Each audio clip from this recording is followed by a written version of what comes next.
Creo que a mí siempre me va a alegrar volver a casa. Yo llevo un montón de tiempo viviendo fuera. Eh, Me alegra volver justo a un festival que se vea tan vivo, un festival literario que puedas ver, en donde incluso la persona que me traía en un taxi el otro día estaba contentísimo de que esto existiese. Y a mí eso me parece importantísimo. Ojalá se mantenga, aprovecho y me uno a la arenga, que viva la universidad pública, que viva la biblioteca pública y que viva todo lo público y ese tipo de espacios.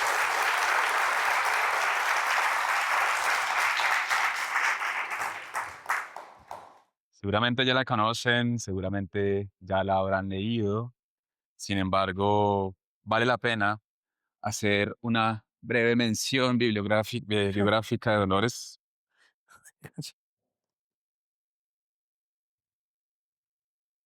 Bueno, Nació en Buenos Aires, es docente, feminista, activista de izquierda y madre de 7 hijos. Estudió letras clásicas en la Universidad de Buenos Aires. En la actualidad vive en Caseros, Buenos Aires. Esta es mi edición que la compré hace rato, así que no sé exactamente en dónde estás ahora. Seguramente yendo y viniendo por ahí presentando el libro.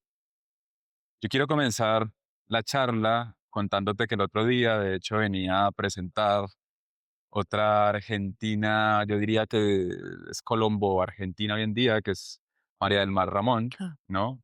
Venía a presentar su libro y iba pasando con mi madre por la zona de San Fernando, justo al frente de un hospital público que se llama HV, y vimos un poco lo que se convirtió antes, lo que era antes un club muy importante, que era el Club San Fernando, creo que se llamaba así. Y era un club en el que iba como toda la fiesta, ¿no? Era como la zona rosa de hace un tiempo largo ya, como 80, 70, parte de los 90, y en donde también se empezó a gestar algo que justo apareció en palabras que simplemente mi madre dijo. Ella me comentó que cuando era joven esa zona la tenía prohibida y me comentó justamente que la tenía prohibida y que le decían todo el tiempo que no podía ir porque no debía dejarse ver.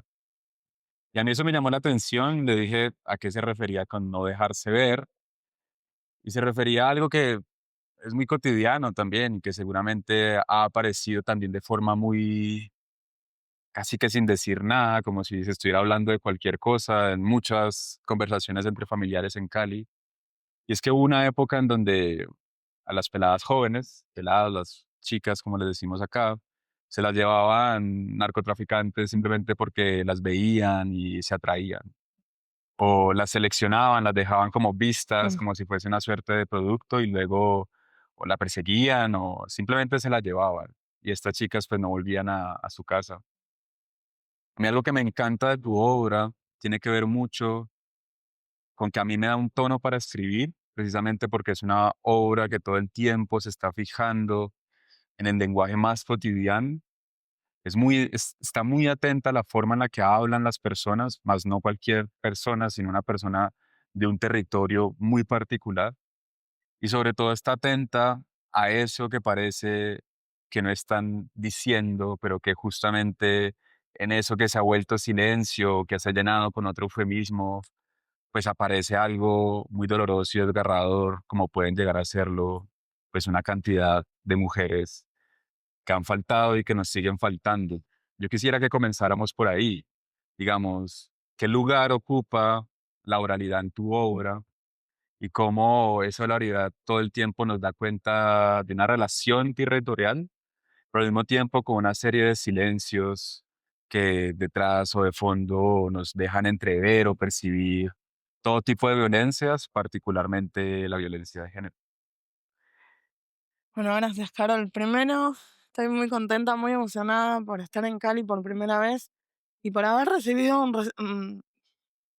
bueno, un recibimiento, no se dice, pero bueno, por este recibimiento tan, pero tan cálido. Seguramente ustedes no se dan cuenta, porque así son, pero no tiene nada que ver con otros públicos, ¿no? Súper cariñoso, súper intensos también, muy, muy amorosos, ¿no? Como que no son lectores indiferentes o no son lectores que leen individualmente, ¿no? Veo como que se juntan y traen una amiga y se pasan el libro y muchos me dijeron, dedicámelo a mí y a mi compañera y a mí y a mi compañero.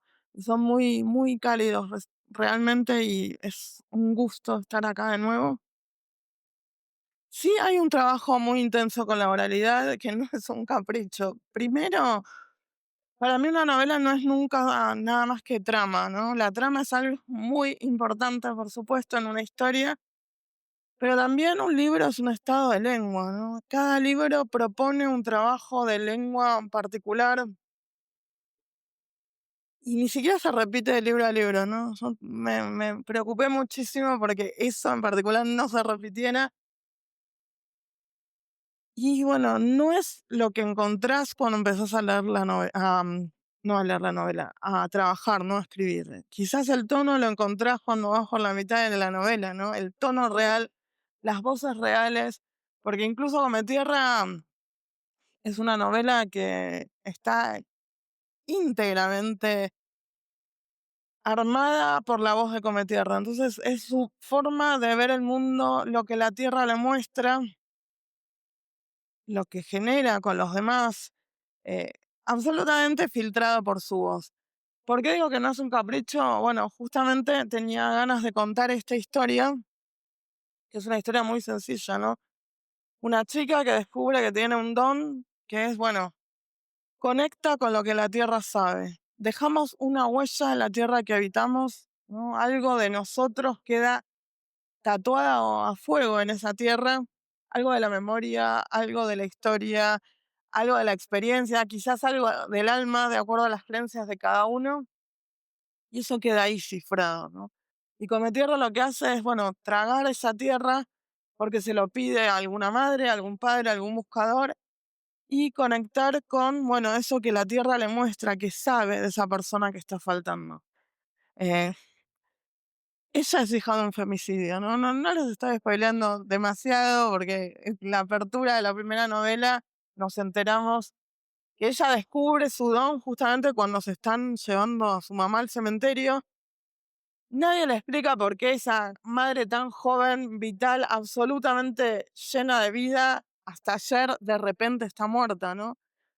Y la obligan a ir al cementerio a despedirse. Y en esa desesperación que tiene, porque le están robando a la mamá y incluso al cuerpo de la mamá, como esa materialidad que ella hubiese preferido que quedara en el terreno de su casa. Bueno, en el momento en que comienzan a cubrirla con tierra, ella apoya las manos y empieza a tragarla, como para guardarse algo adentro de su cuerpo y que no se lo puedan quitar. Y ahí cierra los ojos y bueno, la tierra le muestra qué es lo que le pasó a su mamá. Entonces, tanto ella como su hermano, el Walter, ¿no? Los dos protagonistas de alguna forma de la primera novela son hijos de un feminicidio, ¿no? Esto que vos contabas de no mostrarse sigue funcionando en muchísimos países de Latinoamérica, ¿eh? Sigue funcionando tal cual en muchas ciudades de México, por ejemplo, en lugares terribles en donde, bueno, ni siquiera hay observatorios de las violencias hacia las mujeres, es una pesadilla, ¿no? Una sangría absoluta, las mujeres que faltan a diario, ¿no? Y lo peor es esto, que nadie las busca, o las buscan muy deficientemente, o realmente los gobiernos, los estados, no se preocupan por la vida de las mujeres. Entonces, yo quería contar la historia desde la voz de sus protagonistas, ¿no? Haciendo foco en una chica de unos 7 a 17, que es la edad que tiene Come Tierra en la primera novela, y después, bueno, parte de una adulta o a joven, ¿no? 18, 19, en Miseria.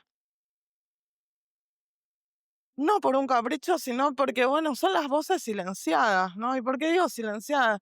Todo el tiempo estamos viendo, este año hubo 475 huérfanos por violencia machista. Estadísticas, ¿no? Tantas mujeres faltaron en tal mes. Pero nunca sabemos qué pasa después, ¿no? Jamás vi una noticia que contara, bueno, qué pasa después con los hijos y las hijas de esos feminicidios. ¿Cómo siguen viviendo? ¿Cómo sobreviven?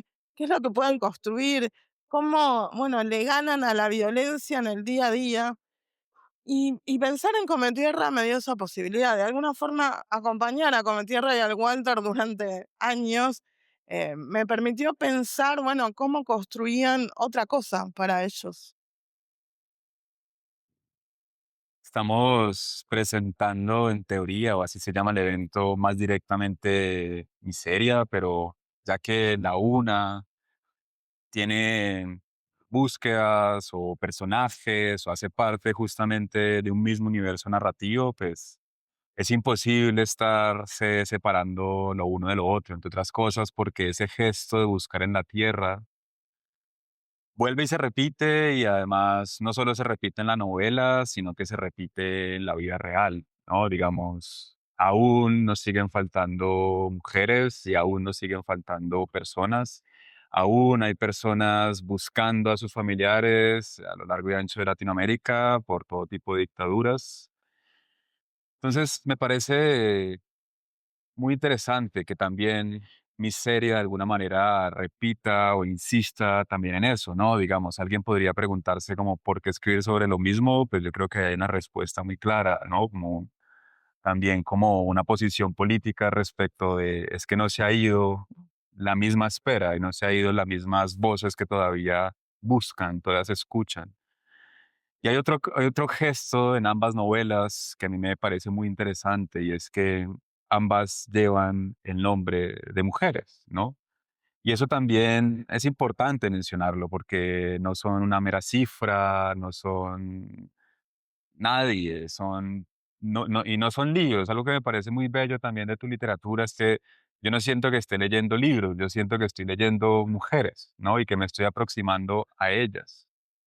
Yo quisiera entonces, ya que nos hablaste un poco de Cometierra, pues que habláramos también desde esta otra mujer, pero que nos adentráramos un poquito en también por qué le insiste a Cometierra, que ya en Miseria todo el tiempo se está resistiendo a usar ese don para volver a buscar, porque además es un don pues que le hace muchísimo daño. A mí también me recuerda mucho a esas pitonisas clásicas, pero también a otros universos cosmogónicos en donde también la persona que tiene el don de la visión, pues se termina quedando ciega o le termina pasando algo. Entonces, quisiera que nos hablaras de ese otro libro, o sea, de esa otra mujer, cómo se relaciona con Cometierra y por qué esa insistencia también con que pues siga buscando, que creo que también es una pregunta que se relaciona con el por qué escribir un libro que sea cercano al fin y al cabo del primero.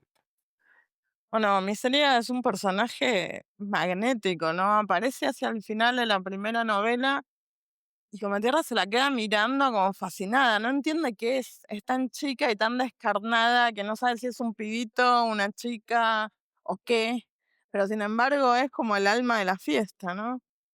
Y ella se queda fascinada mirándola y a mí como autora me pasó lo mismo, ¿no? No es un personaje que diseñé en frío, sino que tiene que ver con, bueno, yo soy docente en estos barrios donde transcurren las novelas desde los 19 años y si bien recibo a esos niños, niñas muy chicos, cuando van creciendo y tienen un problema y saben que yo estoy ahí, me vienen a buscar, ¿no?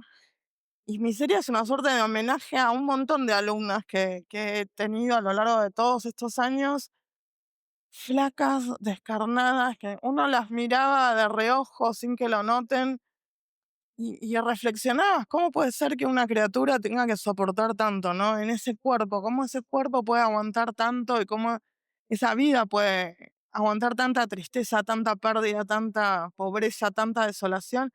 Y sin embargo, tienen un don, ¿no? Muy distinto del de Cometierra, que es, bueno, el don de la vida, absoluto. Son encantadoras, magnéticas, tienen algo en la personalidad que hace que todos gire alrededor de ellas y incluso yo cuando quería armar una obra de teatro o algo para fin de año, sabía que me las tenía que ganar a ellas primero, porque si no iba a ser imposible, ¿no? Porque tienen como eso, son una influencia muy, muy fuerte, personalidad muy, muy fuerte, y mi serie en particular es súper vital, ¿no? A Cometierra lo que le pasa al principio de la novela es este costo terrible que tiene el don, que es también un estigma justamente porque no tiene un nombre, ¿no? Siempre es Cometierra para los demás y no tiene un nombre como no tiene una vida. Está muy abocada a, bueno, ayudar a las buscadoras, ayudar comiendo tierra y de repente se queda pensando, ¿no? Ahí, bueno, voy a hacer esto siempre, vuelvo a la tierra o yo también quiero un nombre y una vida para mí. Y mientras tanto mi serie activa, ¿no? Es como que tiene un trabajo, en el trabajo tiene una super amiga que es Justina Latina, y después ese núcleo se va ampliando con Jose, con las chicas del pelo de color, con Bombay, bueno, con todo un universo que la ciudad le abre, mientras Cometerra está encerrada, ¿no? Finalmente cuando sale, justamente por una amenaza terrible que hay, que se va resignificando alrededor del cuerpo de miseria todo el tiempo, bueno, sale por su amiga. De la relación de hermanos, yo corrí el foco en la segunda novela y me puse a ver la relación entre las mujeres, ¿no? Está lo obvio porque están pegoteadas al principio, se van separando, que son las dos voces de Cometierra y de Miseria, pero después empiezan a aparecer la Tina, la señora de los panes, las chicas del pelo de arcoíris. Bueno, hay un montón de otras mujeres que son centrales, van a ser centrales para la vida de todos, en realidad de todos ahí, y pensaba, bueno, qué poca literatura hay en realidad de la amistad de mujeres. Hay muy poca y es toda contemporánea. Si nos ponemos a rastrear la amistad entre los hombres es impresionante, ¿no? O sea, prácticamente, no sé, todas las novelas que hemos leído tienen mucho foco en la amistad entre varones. Un lazo muy fuerte, casi del hermandad o del discípulo. Bueno, está muy presente y sin embargo entre mujeres no. Pero bueno, crecimos justamente con ese prejuicio, ¿no? No las mujeres nunca son amigas de verdad. Si tenés una compañera en el trabajo no van a ser amigas porque compiten, porque esto, porque lo otro. El puro mandato de género.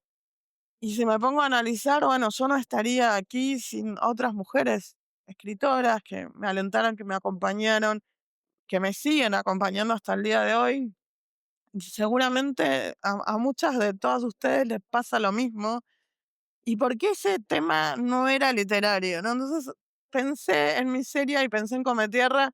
También está el Walter ahí, pero está más fuera de foco en la segunda novela, justamente por esto, ¿no? Tienen que armar su hogar por primera vez. Bueno, ¿cómo hacen? ¿Qué hacen ellas solas que pueden gestionar? ¿Y dónde aparecen otras mujeres, incluso de otras culturas, de otras edades, muy diferentes, ¿no? En su historia de vida y que, bueno, van a ser fundamentales. Acá estamos muy cerca del mar, digamos, en su narrativa a veces se suele como volver un silencio esa relación con el mar y con las culturas que han representado y defendido ese territorio desde siempre. Pero yo quisiera hablarte justamente de una, que es una comunidad afro que se llama Cajambre. Está relativamente cerca acá, cerca del puerto de Buenaventura, que está a su vez en una bahía muy hermosa. Y ellos tienen una práctica que se repite en otras comunidades negras y es la de ombligarse con la tierra. Ah, Nacen, cortan el ombligo umbilical y lo entierran en un ah, lugar que represente ese vínculo. Puede ser un guayabo. Y me acuerdo una vez que escribiendo un reportaje hace unos años, a un tipo lo habían obligado, porque así se llama, obligarse, es un claro, verbo reflexivo hermosísimo además, como si uno mismo se obligase, sí. pues lo habían obligado y le ponían un poquito de guayaba en el ombligo también, como para sanarlo. Pero yo siento que acá también, si bien yo ahorita mencionaba que me recordaba también esas pitonisas clásicas, yo me atrevo a pensar que también hay un reconocimiento a cómo en otras cosmogonías latinoamericanas, pues también se reconoce ese vínculo con la tierra. Yo de hecho quisiera mencionar también cómo en el tomo testimonial de la Comisión de la Verdad, en el que tuve el chance de participar como editor, cuando hacíamos entrevistas a comunidades indígenas, me acuerdo mucho de un mamo arahuaco, todo el tiempo insistía en que la única forma de reparar lo que había pasado en este conflicto tenía que ver también con reparar la tierra, ¿no? O sea, estaba muy bien reparar a los seres humanos, pero parte de reparar al ser humano era reparar el vínculo con la tierra, que si no, no tenía ningún sentido. Y a mí me interesa mucho cómo también en ambas novelas, pues de alguna manera también se insiste en ese vínculo con la tierra, ¿no? Se insiste como en ese lugar en donde se busca, pero también ese lugar, pues, que está dentro de uno, ¿no? Hay como una relación intrínseca que también se termina colando en el lenguaje más cotidiano. Yo quisiera que nos hablaras, pues, un poco en general, cuál es esa relación de tu literatura, de tu escritura con la tierra como metáfora, como tierra como vínculo. Y pues, ¿en qué se diferencia la presencia de dicha metáfora, pues, tanto en Cometierra como en Miseria, o si acaso son complementarias? No, yo siento que en realidad el axioma que corre ahí es el mismo para los dos libros, ¿no? Esta huella primordial que dejamos en la tierra y que es esa tierra la que sustenta nuestra vida y que es un principio femenino como para todas las culturas clásicas en América Latina también, de la Pachamama hasta la cosmovisión de los mapuches, bueno, hay muchísima, incluso siempre el género femenino para, me acuerdo mi profesor de griego nos decía, ¿se acuerdan lo inmotivado del signo en Saussure? Bueno, la tierra siempre es femenina. Primero, en la teogonía de Hesíodo incluso era primero el caos, como todo caos, un neutro, y la primera partición es la tierra masculina, Uranos, y Gaia o Gea, la tierra femenina. Cielo masculino, tierra femenina. Eso se repite en todas las cosmogonías porque, bueno, la dadora de vida, la que sostiene a los seres, la agricultura, ¿no? A través de la agricultura, la riqueza de la tierra, los ciclos, los cíclicos, justamente que también pasa por el grano. Bueno, es un principio femenino y sí esta ligación entre los cuerpos, ¿no? Los cuerpos, cuando se demonizan los cuerpos, incluso los cuerpos de las mujeres, pasa lo mismo con la tierra, ¿no? Se la maltrata, se la expolia, se la exprime, ¿no? Se la saquea, como estamos acostumbrados a que pase en todos nuestros países. Siempre me pasa lo mismo cuando vengo a Colombia y en los traslados, ¿no? Me quedo como maravillada de la riqueza de la tierra, de la potencia casi mágica realmente de la tierra y a la vez que esto es en parte nuestra perdición también, ¿no? Porque ahí viene todo, bueno, todo lo terrible también, ¿no? Desde la colonia o desde la conquista hasta pasando por todos los gobiernos, pasando por todas nuestras dictaduras, por todos nuestros desplazamientos, es saqueo de tierra, es, bueno, la fosa común de los pueblos originarios, de los pueblos afros robados de su tierra y traídos a América.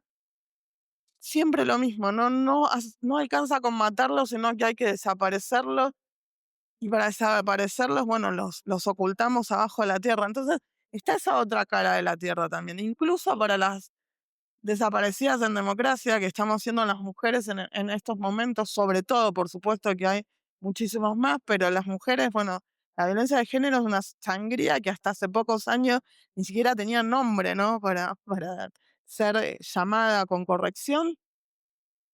Y está esta voluntad de ocultar, sacar, robar, impedir el duelo y ocultar la identidad, que los familiares, bueno, terminan viviendo como el peor de los tormentos, ¿no?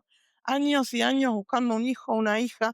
He visto acá en Colombia libros también que me han impresionado muchísimo, ¿no? De mujeres semienterradas abrazando la tierra porque, bueno, ahí están los cuerpos de sus hijos enterrados, también, ¿no? Saqueados, impidiendo el duelo. O sea, hay algo que, bueno, distingue para mí a la humanidad, no es justamente el lenguaje. Para mí la naturaleza, la naturaleza está plagada de lenguaje y de voces, sino que es, bueno, la tumba, la sepultura, la necesidad de duelar a nuestros muertos, de despedirnos por medio de palabras, de decir, bueno, acá está, acá terminó.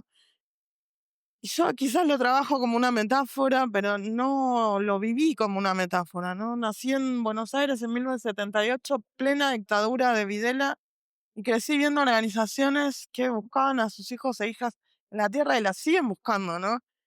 Abren, ¿no? Bocas en la tierra, escalonadas, ahora con equipos de antropología y demás, buscando un hueso, un cráneo, algo que les diga, bueno, acá terminó, ¿no? Acá fue su fin.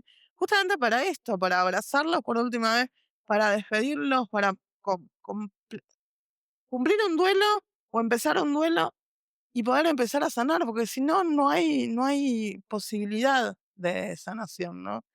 Por eso todo lo ritual con la tierra es tan fuerte, incluso porque bueno, otro que está, algo que está muy presente en las dos novelas es, bueno, la Tierra también no es un elemento, casi un personaje, ¿no? Y la Tierra sabe dónde están esos cuerpos, justamente porque los ha recibido como un útero caliente, ¿no? Cuando la vida biológica ya no está, bueno, son recibidos incluso democráticamente por la Tierra, ¿no? Que los entierra y los contiene a todos, más allá del cementerio, no.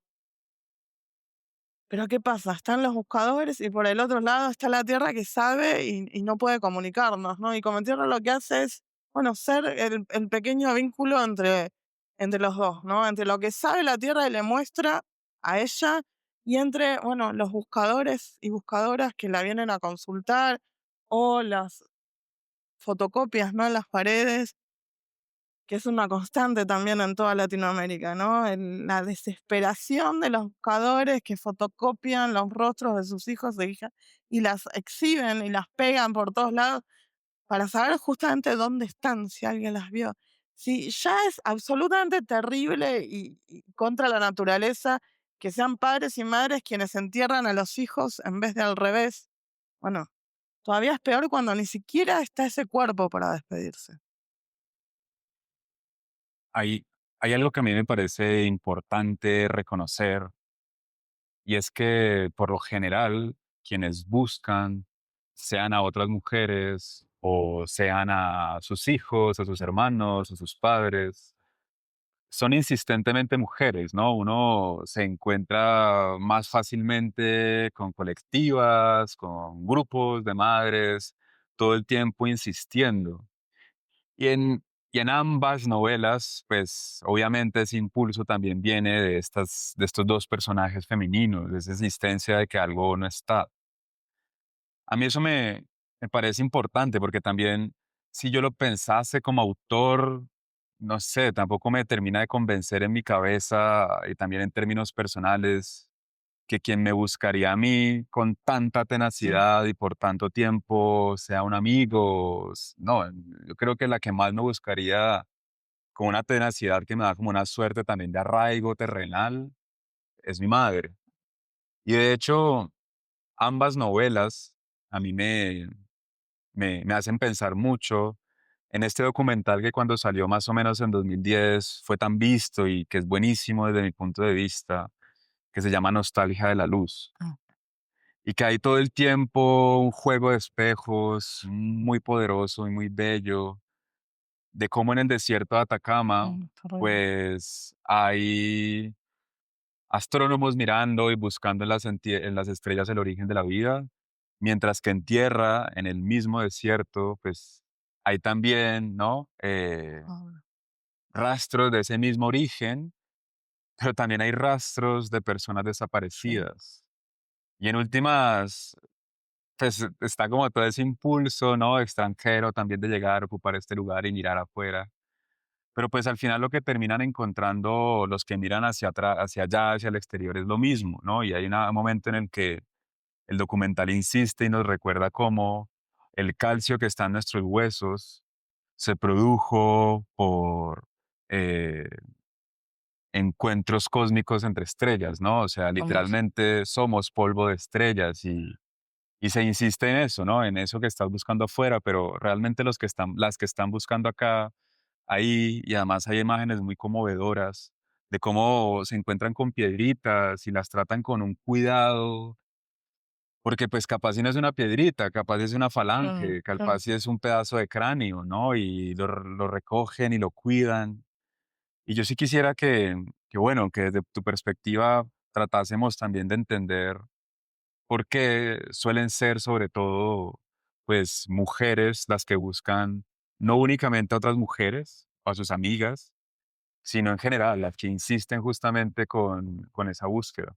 Bueno, la respuesta es muy fácil, no quiero que nadie se ofenda. Si las mujeres maternan, realmente quienes cuidan, quienes maternan, mayoritariamente son las mujeres. Por supuesto que hay muchos hombres que paternan, pero también hay muchísimo abandono en toda Latinoamérica, ¿no? Entonces, mayoritariamente las que crían, cuidan y acompañan son las mujeres. Pasa lo mismo, ¿no? Por esa diferencia. Ahora, yo a lo largo de estos años he conocido hombres que buscaron y siguen buscando a sus hijas hasta el último latido vital. Pienso en el papá de María Calle en Argentina, un caso muy conocido, una diseñadora muy joven que hizo la ruta Buenos Aires-Salta y en el último tramo desapareció, ¿no? Y Juan Cash, su padre, literalmente se murió buscándola hasta el último momento de su vida, hasta el último latido vital, yendo y viniendo de Salta a Buenos Aires buscándola. Tuvo un choque y ahí murió, ¿no? Y conozco a otro papá que es el Cone Uriarte, el papá de Otoño Uriarte, también un caso que a mí me destruyó, que seguí, que hice notas para prensa, que doné todos mis regalías al papá y a la familia para que siguieran pidiendo justicia por Otoño, algo que siguen hasta el día de hoy, ¿no? Una chica de 16 años asesinada y 18 años sus familiares pidiendo justicia, ¿no? Estos libros no existirían si los gobiernos cuidasen a las mujeres y a los niños, si los gobiernos y las policías investigaran, si hubiese justicia real para las mujeres violentadas, bueno, no existirían, porque es como de alguna forma es un intento desesperado de aunar, bueno, tierra, justicia, memoria también que está muy presente. Y siempre me parecieron novelas muy tristes, ¿no? Pero también tienen su lado luminoso, por eso también resalto mucho lo de Miseria. Y algo que funcionaba también en Cometierra y que me trae un poco a Cali también, ¿no? Podemos tener una historia súper dura, seguimos luchándola y en la música, el baile, el encuentro, la conversación, algo que está muy presente en las dos novelas, ¿no? Todo ese universo de la fiesta o del baile o del salir a tomar una cerveza con los amigos o con la gente que se quiere también está muy presente, ¿no? Porque si no la vida realmente no sería soportable ni para Cometierra ni para nadie. A propósito de eso del baile, cuando yo leí Come Tierra por primera vez, me pareció llamativo, honestamente, porque la imagen que uno suele tener más del Cono Sur en general es que no hay una relación tan cercana con el mismo y menos con las canciones que se citan ahí, que igual son, pues es reggaetón, ¿no? Como que ya se filtró hasta el reggaetón en la literatura argentina, en donde había de pronto otras Todos mis hijos musicalidades. crecieron escuchando reggaetón y es como el intravenoso, no sé cómo decir.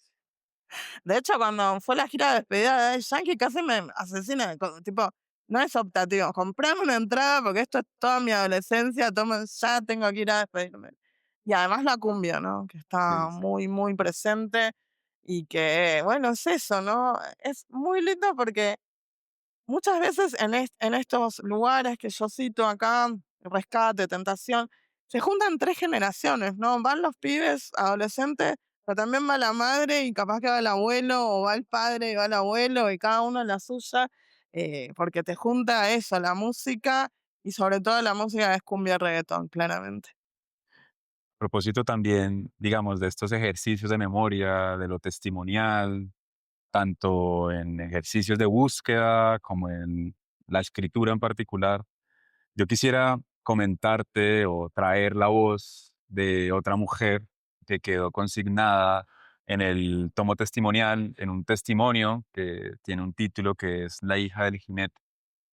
Y lo traigo a colación porque en ese testimonio pasa algo muy interesante respecto de cómo también hay una relación que va creciendo y se va transformando, pues con la desaparición en sí, ¿no? Con el hecho en sí.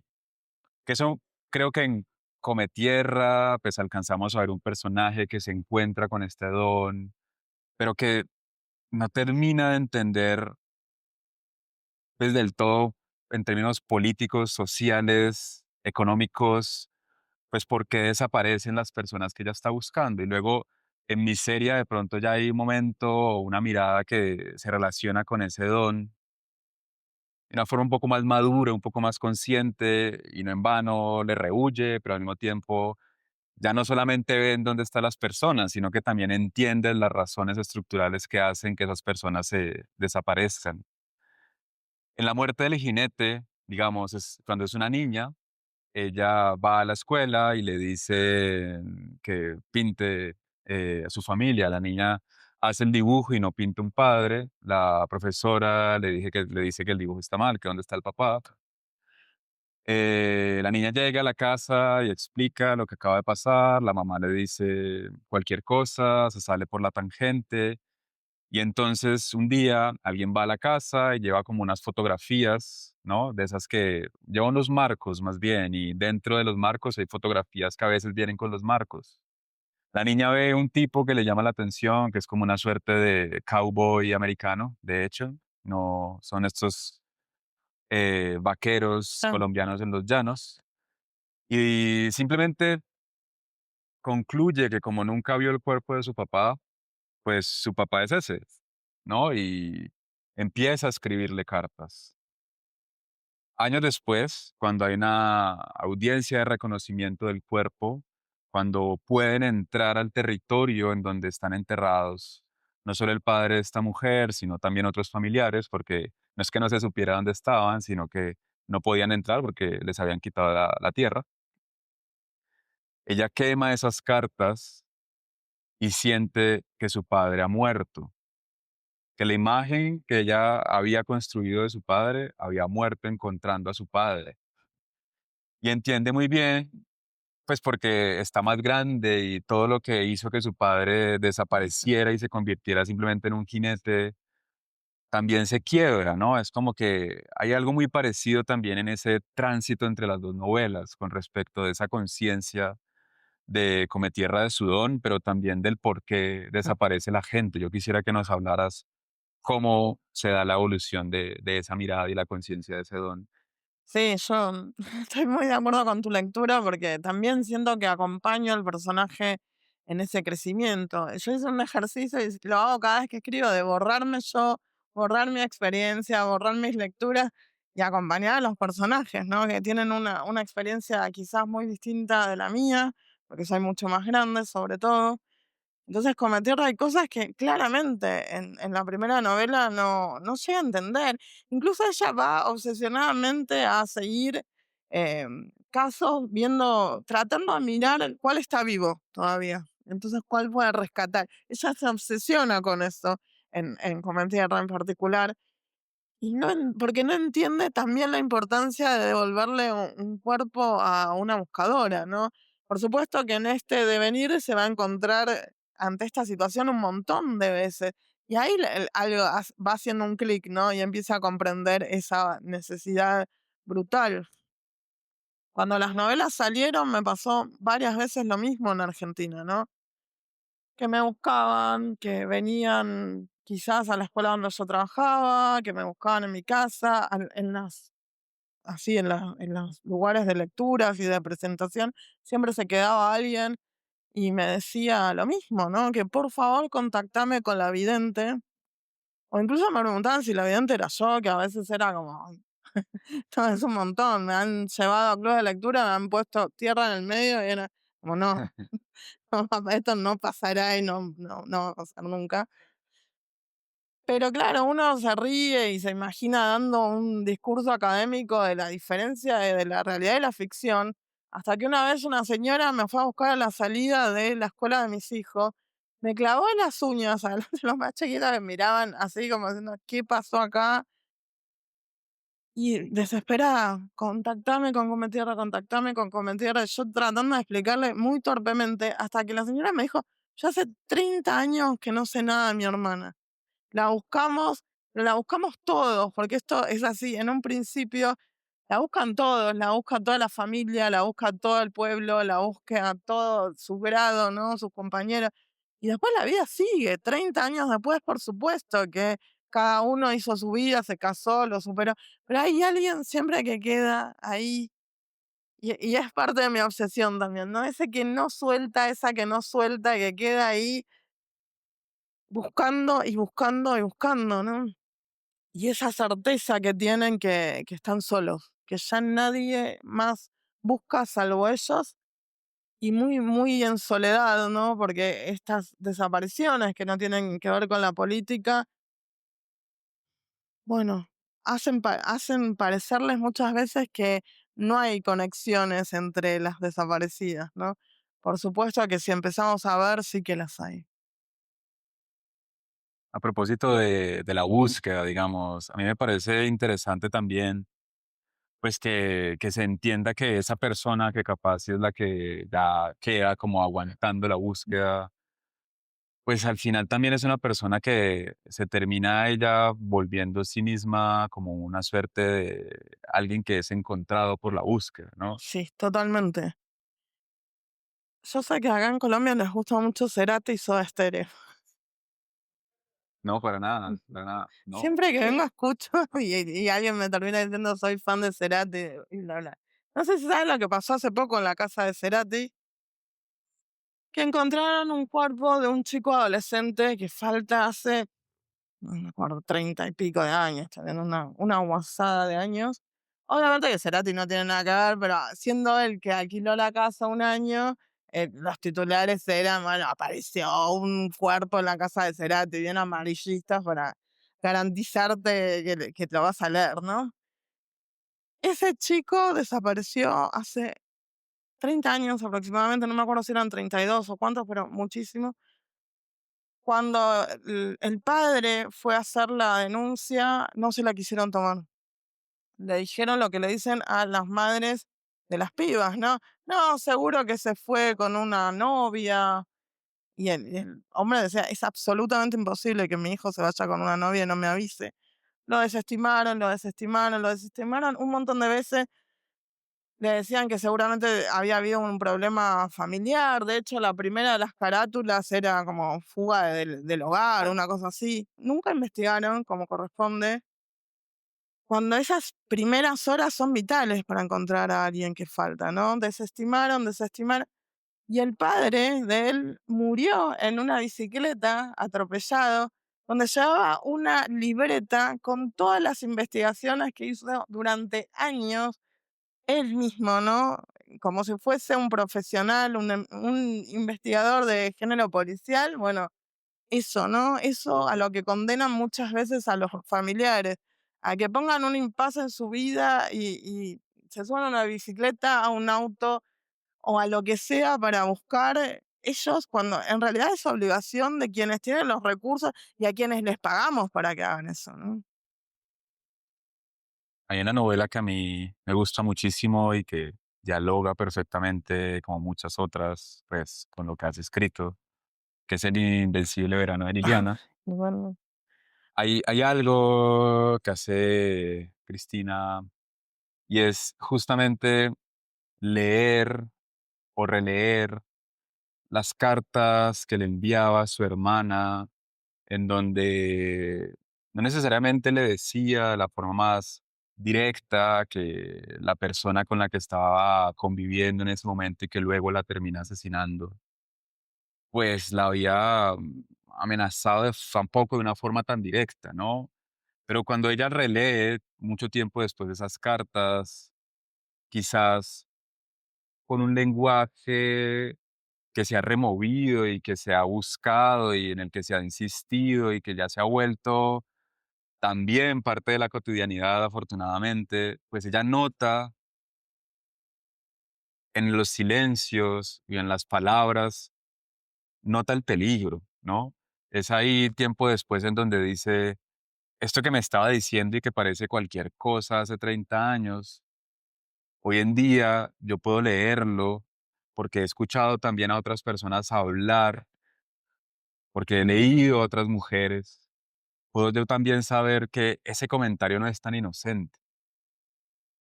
Y a mí me interesa que hablemos también de cómo las personas que buscan no únicamente están buscando un cuerpo, sino que también están buscando un sentido.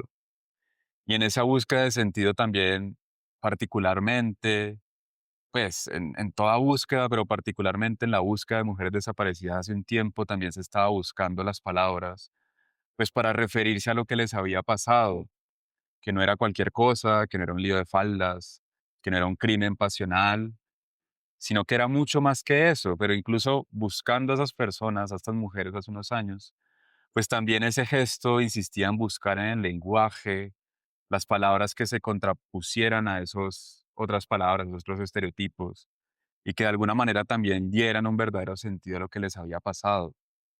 Quiero preguntarte cómo la literatura también contribuye a esa búsqueda de sentido, a esa construcción de metáforas que se anteponen a esas otras que todo el tiempo están tratando de silenciar o hacer pasar unos hechos como si fuese nada o prácticamente nada.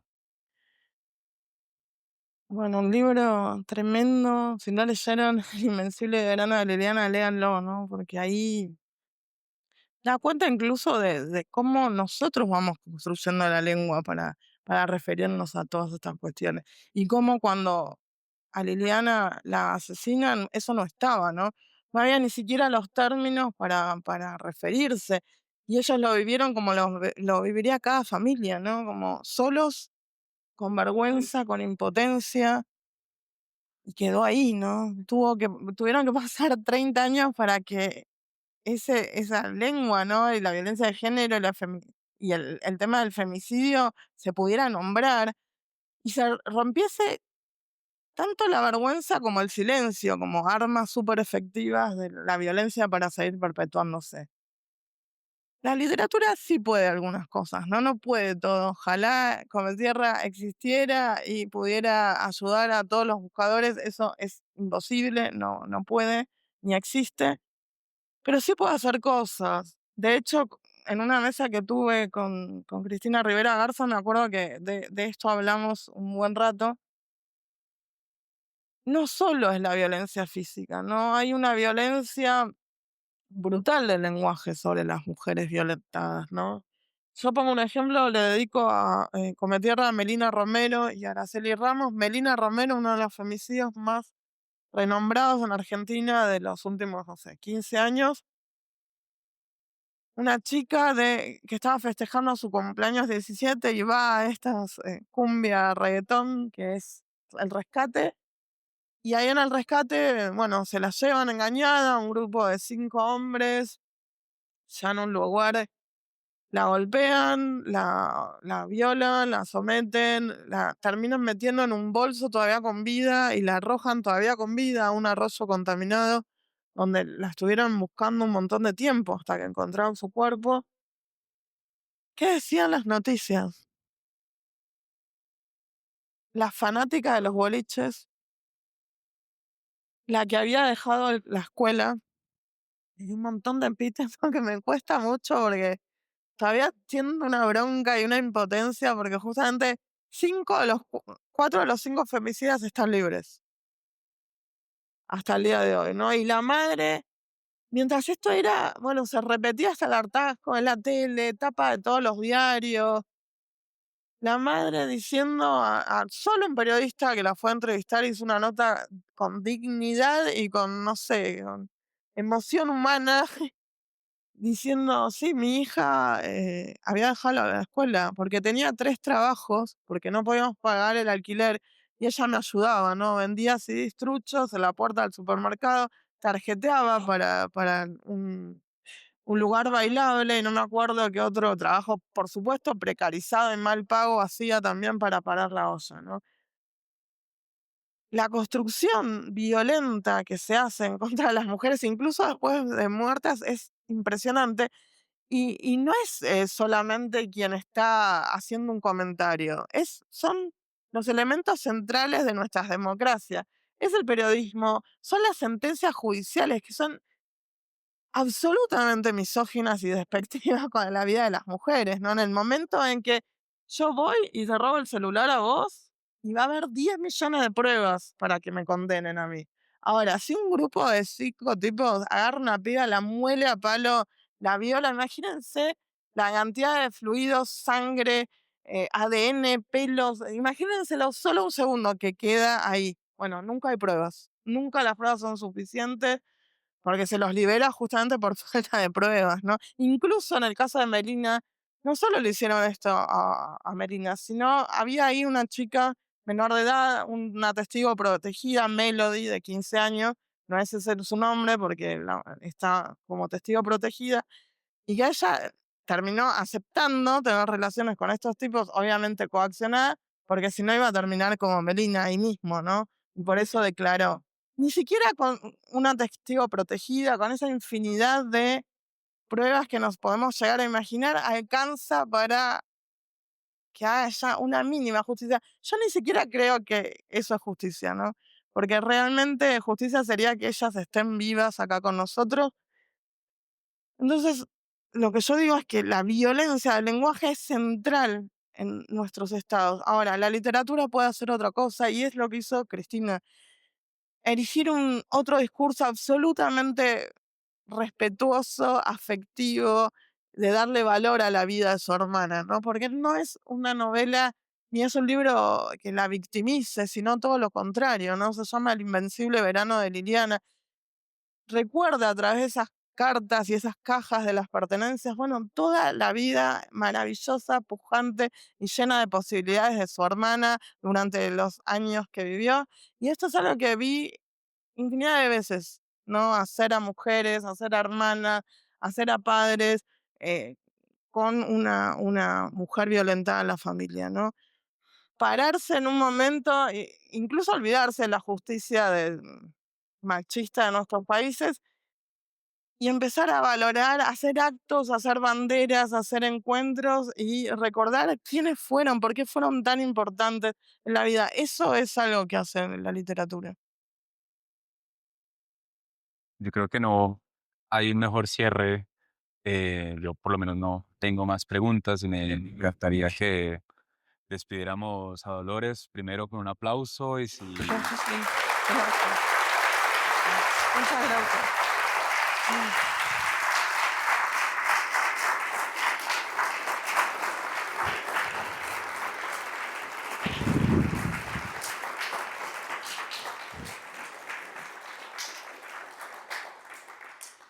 quiero ceder la palabra, entonces quedan 5 minutos, tiempo de sobra para una única pregunta. ¿Quién tiene una pregunta?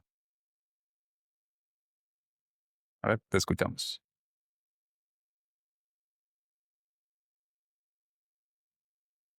Buenas noches. Mi pregunta para ti ahora sería, ¿cómo es la actuación política en tu país, digamos, con el presidente que tiene? ¿Y cómo, digamos, articularías también cómo articularías también la actuación política que está teniendo Latinoamérica en este momento? Ahora que mencionas de las nuevas artículos que tenemos también, digamos, colectivos de donadores de fuerza. Sí, Tenemos claro. tenido, por ejemplo, como tú le dices que dicen las coches tenían razón, porque es igual, es igual, lo que mencionas en Argentina, lo sé, igual aquí en Colombia, sucede también en diferentes, quizá con la cual solución el panorama político entonces que está tomando en este momento. Muchas gracias. Bueno, Latinoamérica es súper diversa y la violencia desafortunadamente es una constante que se reactualiza en cada territorio, en cada momento. No son tiempos difíciles, ¿no? En Argentina en particular, tiempos difíciles y delirantes por momentos, porque realmente es, no sé, parece una distopía Argentina en estos días. Muchísima violencia verbal, pero infinita, ¿no? Mucha agitación a la violencia de parte de nuestro gobierno, censura, persecución, está todo muy difícil. Afortunadamente, bueno, ha habido elecciones justamente donde vivo yo, que es donde transcurren las novelas, y por primera vez han perdido las elecciones, y han perdido por un amplio margen, lo cual me da una esperanza muy, no sé, muy viva, muy enorme, porque realmente los primeros 2 años han sido terribles, ¿no? Retroceso ambiental, retroceso social, retroceso, bueno, Para mi presidente el femicidio no existe. Las luchas de los pueblos originarios o de los pueblos afro, todo lo que sea, no existe, es un invento del marxismo internacional como el cambio climático. Y esto que por ahí incluso nos puede hasta parecer gracioso, no es gracioso, porque atrás de eso viene él volteando absolutamente todas las leyes que protegían la tierra, que protegían el agua. Por ejemplo, que yo antes de venir para acá estuve 4 o 5 días en el sur haciendo acciones gratis por puro activismo, porque van a poner puertos petroleros y puertos de extracción de gas. Van a hacer una conexión con Vaca Muerta, que es el infierno en la tierra, directamente en Puerto Madryn, en el Golfo Azul, donde van las ballenas a parir, donde van los pingüinos, tienen sus colonias. Algo que estaba absolutamente prohibido, que tenía sus leyes de protección. Bueno, Milei voló todo. Van a reventar de la montaña, ¿no? De lo que ellos llaman la zona de litio, donde viven las comunidades originarias, hasta toda la cordillera. Bueno, van a dejar el país arrasado por el extractivismo. Y está muy difícil porque realmente recién ahora empezamos a ver la reacción, ¿no? Si salió primero por la educación pública, bueno, yo soy hija de la educación pública, nunca fui absolutamente nada privado ni pago, primaria, secundaria, terciaria, universidad pública, vivía en la biblioteca de mi barrio cuando necesitaba libros y punto. Todo esto está siendo atacado y destruido de una forma brutal y resistimos lo mejor que podemos, pero hay mucha represión, mucha violencia. Se está atacando a los periodistas que muestran la represión también, ¿no? Como disparándoles no sé, hasta con gases lacrimógenos que les revientan la cabeza, literal, porque se quiere ocultar esto. Así que es un momento muy difícil. Estoy haciendo todo el raconto para volver mañana a Buenos Aires, básicamente.